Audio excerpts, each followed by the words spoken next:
you cannot fail. You cannot fail. So the fear of failing sometimes took away a little bit of the lightness I could have had in the beginning to say, "Yeah, if it doesn't work, you try something else, and you try something else, and you try something else. There's no game over. This is an infinite game."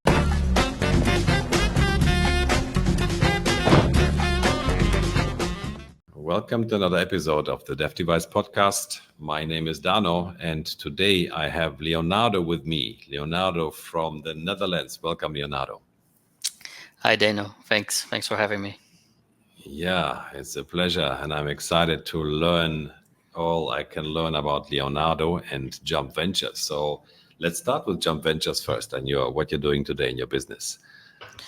Yeah, so Jump Ventures is a investment slash accelerator group. We basically try to create a portfolio of e-commerce brands that we scale ourselves and we take it to the next level. Mm-hmm. These are brands that are usually 6 to 7 figures, and our first big challenge is taking them to 8 figures. And these Mm-hmm. are all brands that we started a relationship by mentoring, coaching them, and later on end up acquiring and scaling them ourselves. Wow, that is a very interesting and not so familiar to me enterprise, but also something that I'm very interested in myself because I'm actually looking into the acquisition process myself right now. But so how does it work? So you first work with brands as a marketing consultant, service provider, and then you take them over. Is that how it works?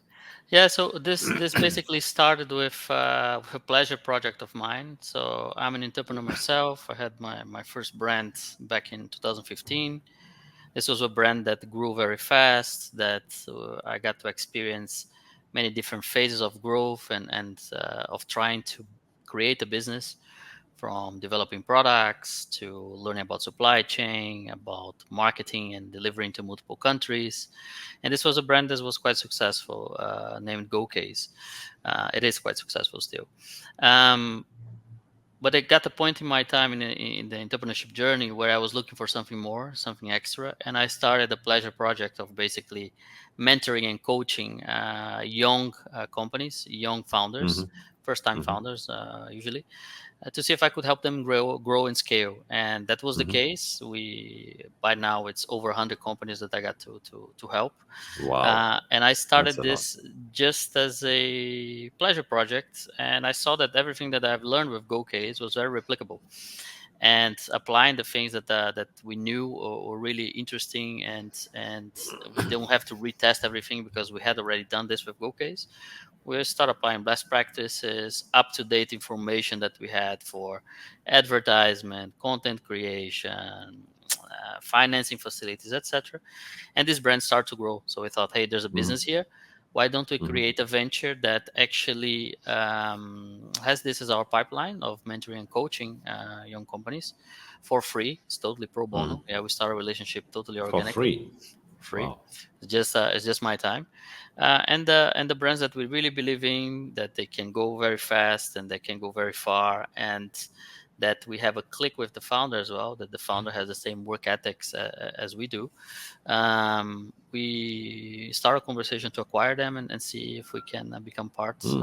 of the company and take them to the next stage. And this is how we Wow, start accelerating and scaling them.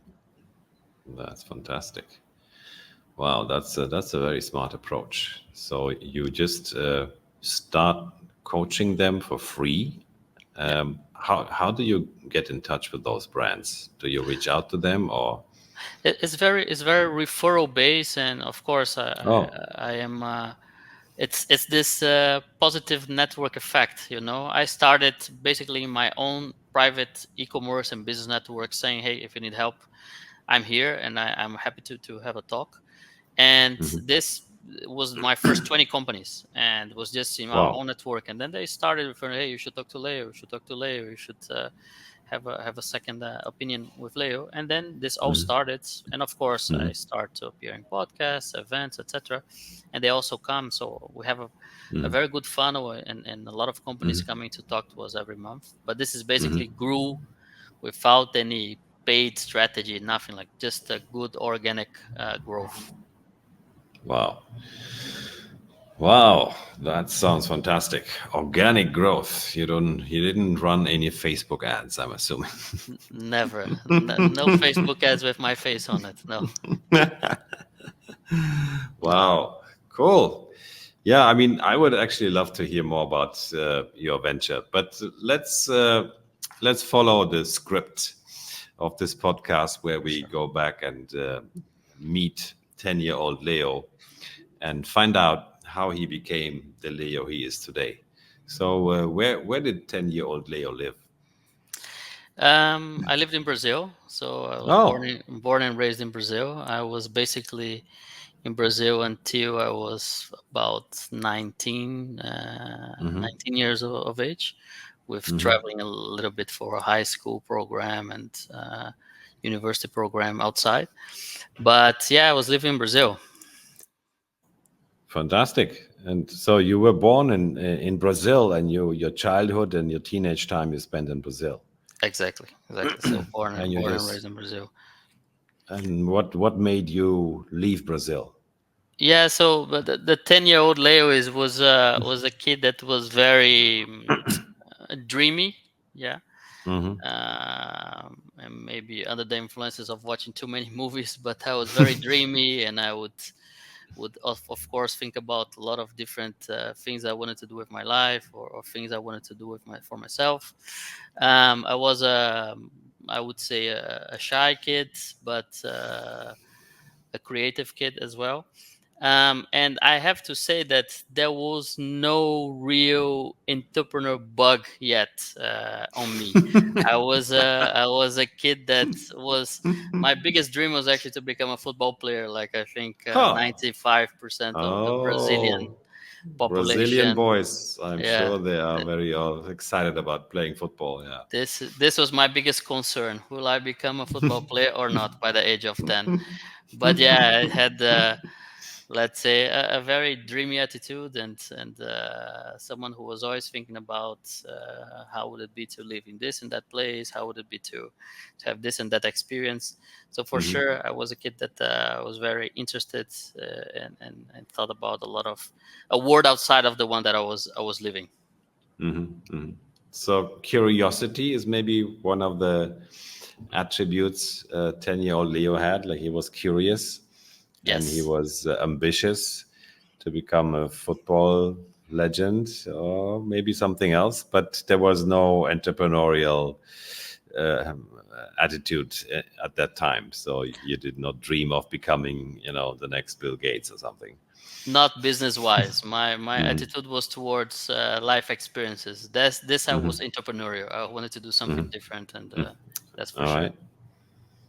So you just finished school, and then I guess there was a decision to be made. So, and I guess your parents had also some opinions of, what and who you should become. So, what happened like at the time when you finished high school, or is that this thing in Brazil? I'm not sure how you call it differently.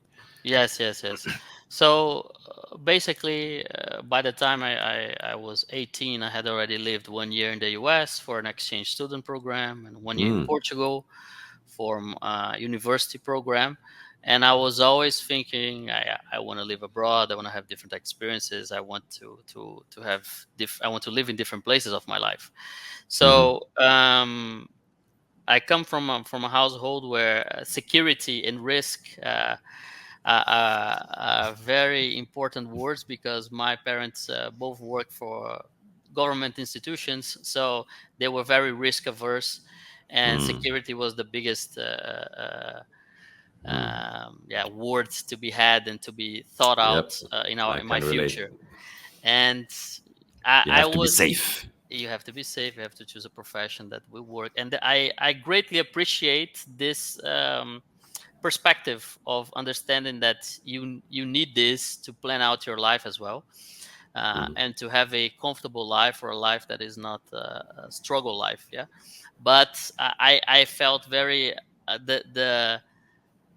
the idea of sticking to one job or to one place or to one thing for a very long time was very cringy to me. Yeah, so I Hmm. always thought, like, I will abide by those rules, but I will do something that I find interesting. So as Hmm. soon as I finished university, I basically found a traineeship position in Germany, uh, In in uh, Germany. in Germany, exactly, Which part? in Bonn, in Bonn. In Bonn. So I Yeah, used, we might have been neighbors. I lived in Cologne for a long time. and I lived in Cologne as well 1 year afterwards. So I lived 1 year Wow. in Bonn and 1 year in Cologne, working Hmm. for a company that was the consulting arm of Deutsche Telekom.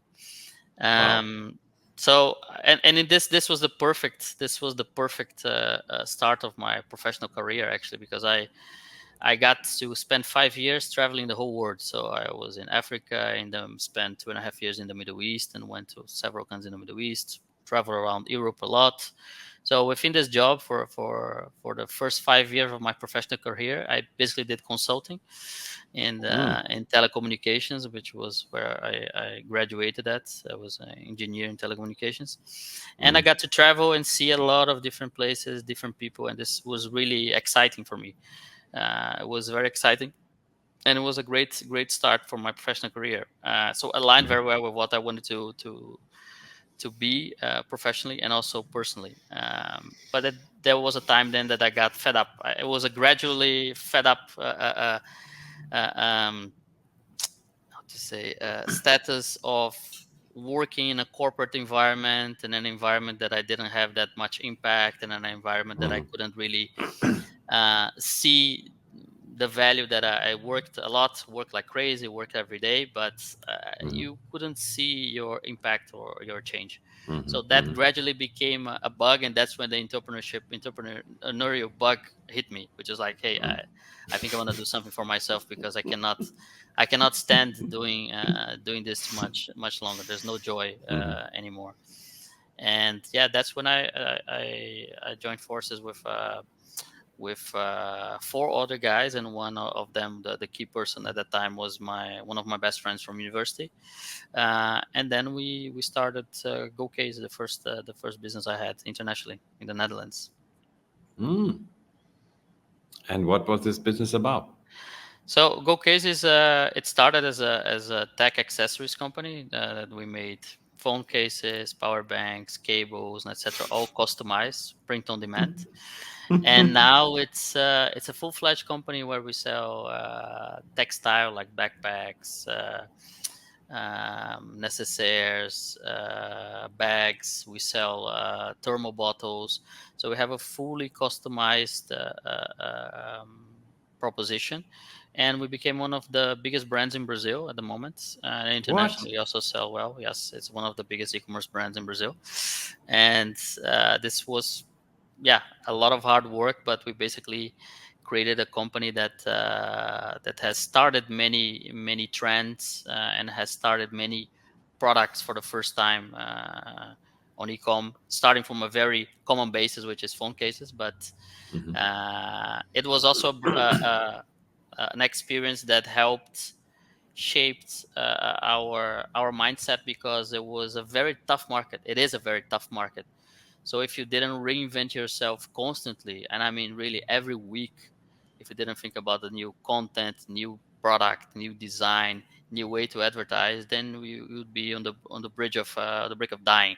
So it was a very tough experience, but it was an experience that prepared us for where we are now.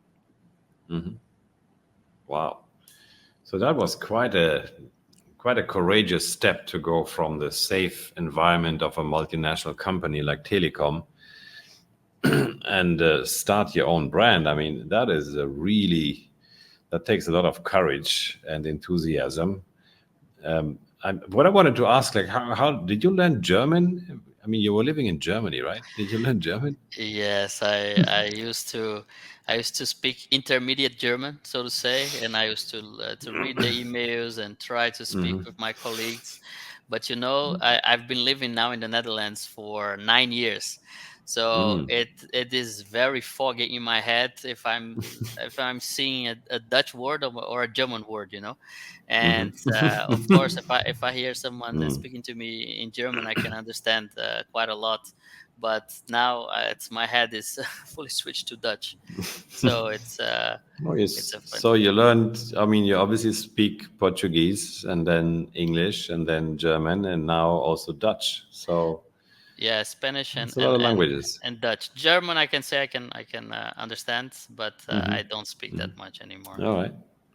So how did you end up in the Netherlands? Again, the same same attitude I had throughout my whole life. I basically said, now I want to have a break from the corporate world. I also will take a small break, and I will go backpacking, etc. In Asia for a bit, just to see and to have a break from the corporate life. But after this, I want to have a secure job that I can start again, and this will be my bridge to starting my own company. And I was just saying, I'm gonna go and I'm gonna work for a good startup in a place that I want to live. And I said, "Nah, where do I want to live? I want to live here. Oh, Amsterdam. I want to live in Amsterdam for sure." And I just picked in the map, I want to live in Amsterdam. Let me apply for some jobs in LinkedIn for a startup that I can learn from, and then I take my next step, which is become an entrepreneur myself. But it started from the place of I want to live in Amsterdam, so I'm going to find a job in Amsterdam. So that's how I got to move to the Netherlands. Oh, that's fascinating. So after quitting your job at the German Telekom, you went on a world travel for a while. You came to Asia and all that. Yeah, I spent some months in Thailand and in Cambodia. Yeah, doing some volunteer work at that time, having a break and enjoying life a lot. And afterwards, I went back to the Netherlands to work, which And I then have you to. just put your finger on the map, Amsterdam it is, and you just went to Amsterdam, just just like that. Yeah, when I picked, I did all the interviews before I went on the traveling, and I have to say, if I hadn't done that, it would have been a complete different life, because I think I wouldn't stop. I would just continue traveling, and I wouldn't have got the urge to go back to work.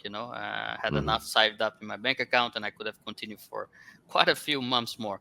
But I basically said, yeah, I'll get a job. Then I go backpacking, but I start my job only 3 to 4 months from now.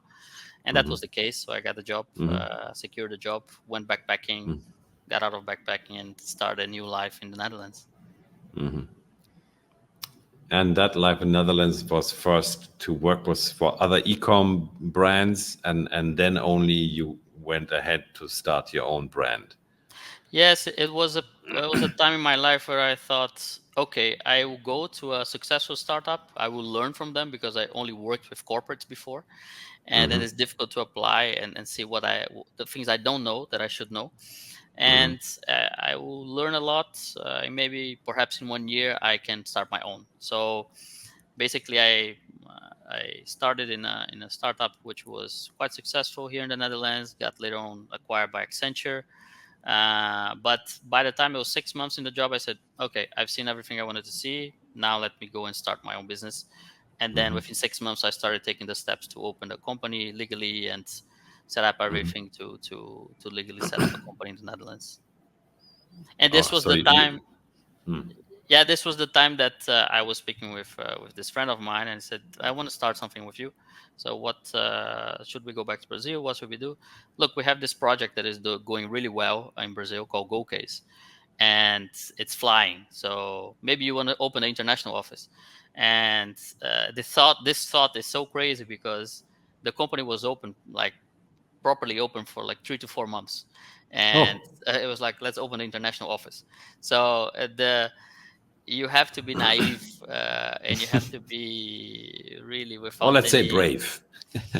brave. There's the braveness for sure, but if you start thinking about all the things that will go wrong or could go wrong or should make sense, Oh yeah, then you don't do it. So you have to be a little bit yeah, naive about certain opportunities. Otherwise, you never take the next step. Yeah, and for us, yeah. this step was, if I think now, it's a bit crazy, but it was what gave us yeah, uh, an interesting experience. So your friend actually started Go Case in Brazil, and you joined his business, and then you started to grow it internationally. Yeah, exactly, Okay. exactly. Well, what you call naive, I would call it intuition, actually. I think this is where we kind of have this feeling that this is what we need to do, although our brain says no, that this doesn't make sense, and so many things could go wrong. But you obviously made the right choice. And I think, in my opinion, I mean, I'm quite obsessed with this intuition stuff right now because I think that this is kind of the guidance that makes a big difference in our lives. And when I hear your story, to me, it feels like you just followed your intuition, and you did what you felt was right. Yeah, it's I don't know if I call it intuition, but I try to live a life of no regrets. So if I put something in my head and I want to do it, but I don't get to do it, I don't rest until I do it. So if I wanted to open an office and I wanted to do open a business and to be an entrepreneur, and this was in my head and I didn't get to do it, I would be extremely bugged, until I did it. So I even have a. It's funny because I have a diary. I maintain a small diary of all the things and thoughts I have, and I try to read when the years ends. I try to read this diary to see the things that I was thinking at different points in time of my life. And it's a very, for me, it's very fulfilling to see that all the thoughts I had. Oh, I wish I lived here. Oh, I wish I did this. Oh, I wish I did I travel in Southeast Asia. I wish I did worked in an orphanage. I wish I opened a business. All of those things were thought sometime in my head that I got to do it because I said, yeah, I will do it. So yeah, intuition maybe, but for me, it's more like this is interesting. I would like to try it, and I have to try it. So it was never an option not to do it. Once I All had the right. thought, it was never option not to do it. And you actually managed to do like most of these things that you had, all I these have ideas that you had. Yeah. So you I did have travel and yeah. I have to say that there's almost no idea that is put in this diary that hasn't been tried or done. Wow. You're a Yeah, very powerful manifester. You have kind of manifested all your ideas and dreams. I mean, that's amazing. yeah. Visualization for me is a big thing. It's really a big thing. It just as soon as I put the idea in my head and I keep looking, it should be like this, could be like that. I mean, I didn't really this. I think it's more of a natural thing or natural skill, so to say. But of course, when you start seeing all those high performance athletes talking about visualization and how they think about the key moments over and over again, I think, yeah, I can see how I exercise this in many things that I try to do with my life. Just seeing how the future is going to look like and how it gets shaped by the ideas I want to put in practice. Cool. So you're a natural manifester. I That's think so. fantastic. A little bit. Oh yeah, yeah. That sounds cool, man. Wow. So and today you guys keep going with the Jump Ventures, and you keep on bringing in new brands, and they just are waiting at your doorsteps because they just want to join your. I mean, you're doing something like an aggregator stuff. Is would you call yourself an aggregator? Yeah, it sounds like an aggregator, but it's a little bit of in the model itself looks a lot like an aggregator, but the approach we take is very different. So we have a portfolio nowadays of 5 brands that we invest in a specific niche, in a specific sector within e-commerce. And what ultimately happens is I start all these relationships with different founders, different companies throughout the year, and we naturally come to a point where we say, "Hey, we love working with each other. We see a lot of potential in working continuously to work with each other. I see that the business can go to this level. I believe that we can help take the business to this next step because you guys don't know what you don't know yet." And we get to this conversation where if we are aligned in our values and if we want to see the business at that level together, then we try to acquire and operate the company on the growth side. So really Hmm. thinking about the growth levers of the company where the founders, Hmm. they remain in the product side, the customer All and right. experience. So the founders Okay. remain and they really think about the core things of the company that made them Hmm. who they are, Hmm. made their Mm. product market fit. And we come in with our knowledge of advertisement, of Hmm. content, of finance, and supply chain Hmm. to help them Hmm. scale. Um, how to say, yeah, to have a proper scale, right? Hmm. So in a way, it's not like we're just trying to buy companies. We try to Hmm. have a relationship that Hmm. evolves into a partnership, but because we have worked with each other for some months and we Hmm. believe in that we can be stronger together. So Hmm. sometimes it works, sometimes we do acquire companies, sometimes we don't, sometimes we work for multiple months and don't get to actually invest, either because we don't think there is a path or because the founder doesn't is afraid of a future together. Hmm. But we are quite happy with the portfolio we currently have and the companies we try to accelerate. Hmm.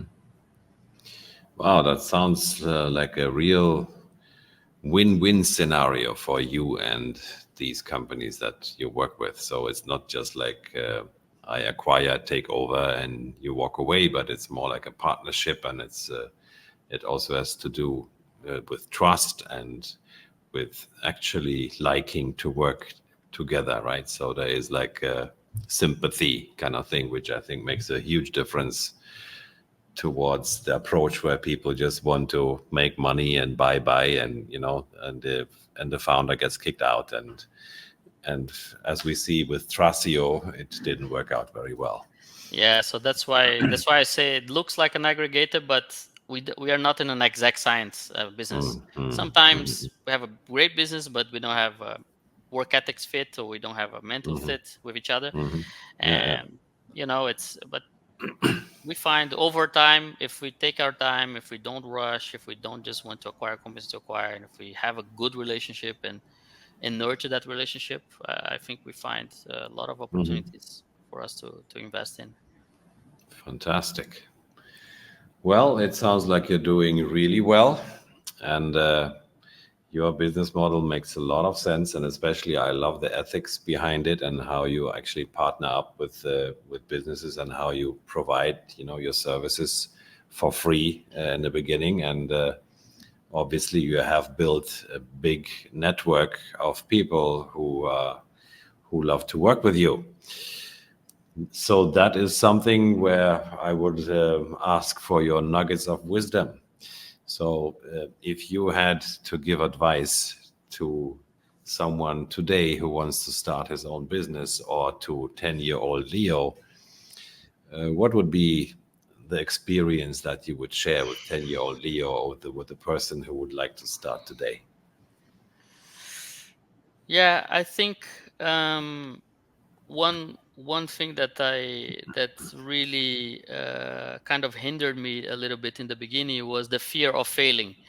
So the fear of failing was a big monster in the back of my head. So like, you're dropping all of this security and this nice paid job Yeah. and this and blah blah blah. You cannot fail. You cannot fail. So the fear of failing sometimes took away a little bit of the lightness I could have had in the beginning to say, "Yeah, if it doesn't work, you try something else, and you try something else, and you try something else. There's no game over. This is an infinite game. So you just keep trying something else. There's no definitive path, and you can keep changing as you go. So I think the fear of failing is definitely one of the things that I would um, tell myself previously. Don't fear, it's okay. And it's even better if you do, because then the next time it will be better. Yeah. And I think for other business owners and entrepreneurs, one of the real big things that I've got to learn over touching so many business, helping different business, and seeing the ones who can really scale, um, is understanding that they all need product market fit, and product market fit a lot comes a lot with differentiation of the product, differentiation of the offer, and it turns out to be really clear in the reviews. So if you sell a very standard product, or you have just a product that is one in the sea of many, and you cannot clearly articulate what is the differentiation in this product or the service, or you cannot see it in the reviews, how people talk over and over in multiple paragraphs or multiple lines of why they chose you, why they chose this business, why they chose this product, then you have a weak product or a weak company that can either never really scale or is always on the brink of dying because there's too many competitors or is a very weak model. So finding something that clearly shows product market fit because it has some differentiation, because people love it and they can see it on the reviews, is my advice for other entrepreneurs. Yep, I fully agree. We need to be special. We cannot just be the next guy selling the same stuff. And and what you said previously, the fear of failure is another very big topic, I guess, as well. Some people say there's no failure, there's only learning. But it's not really fun to fail. So yeah, you need to bring along the courage and the willingness to do it and to go through it to find success. Yeah, that was fantastic, Leo. I really appreciate your contribution and sharing your life experience here. I would say I'm sure you're already flooded with people reaching out to you, but I would still love to share your content under this video. So if somebody wants to learn more about Jump Ventures or about Leonardo, they can click on one of the links under this video. And and I'm amazed by your life story and what you have built in your entrepreneur life. So I wish you all the best, and I hope we can stay in touch. And thank you so much for being my guest here. Thanks, Daniel. It was lovely to be here, and I hope it helps other entrepreneurs or other people that might see the interview. So thanks a lot. I'm very sure it does. Thank you.